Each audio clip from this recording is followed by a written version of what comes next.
Good evening, and thank you for joining us following the annual State of the Commonwealth Address. I'm Delegate Rob Bell from Albemarle County. And I'm Senator Frank Ruff from Mecklenburg County.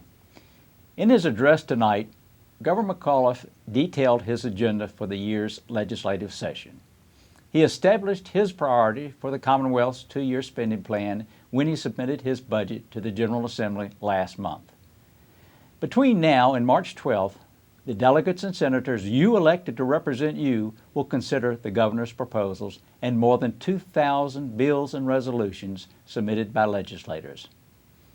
As a member of one of the two legislative committees that will consider the governor's proposed budget, I know we will find common ground with him on efforts to increase funding for our public schools, for mental health care, for public safety, and for our veterans.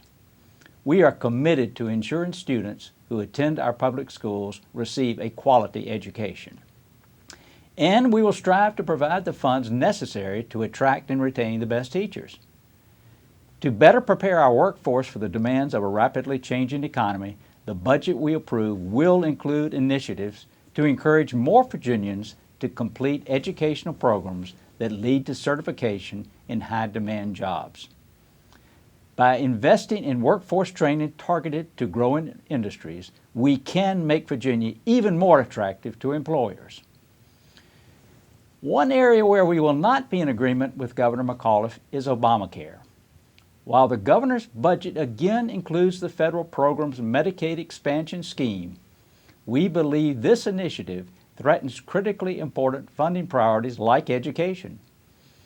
Even without the optional federal expansion, mandated spending on Medicaid will take an even higher share of state spending in the new budget. Expanding the program would not be prudent and would only increase the funding pressure on other state core services.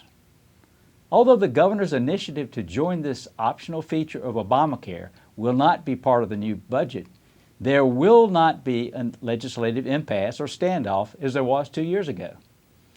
By voting for a Republican majority General Assembly, Virginians ensured that the lengthy budget standoff of 2014 would not be repeated. We take the responsibility of completing our work on schedule very seriously, and the General Assembly will be adjourning on or before March 12th. Rob? So last year, the General Assembly completed its work ahead of schedule. We passed a budget that Governor McAuliffe signed without amendment.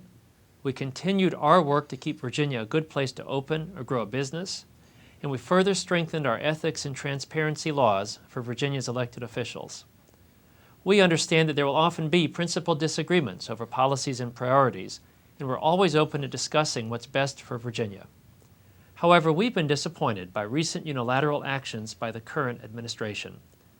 Our system of government is founded on the constitutional principles of a separation of powers.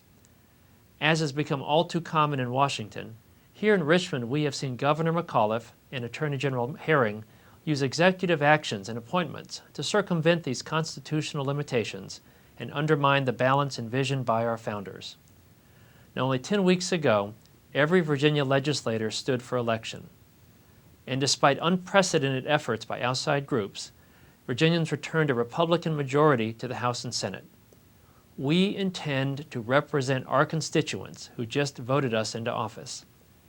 We will use our majority in the House and Senate to fight for fiscal responsibility and against the governor's unsustainable Obamacare Medicaid expansion. We will oppose job-killing proposals, whether they come from the governor or federal overreach out of Washington. We will stand up for the constitutional rights of Virginians, including their Second Amendment rights. And we will carefully review any appointment that was made by the governor to ensure that it meets the Constitution's requirements.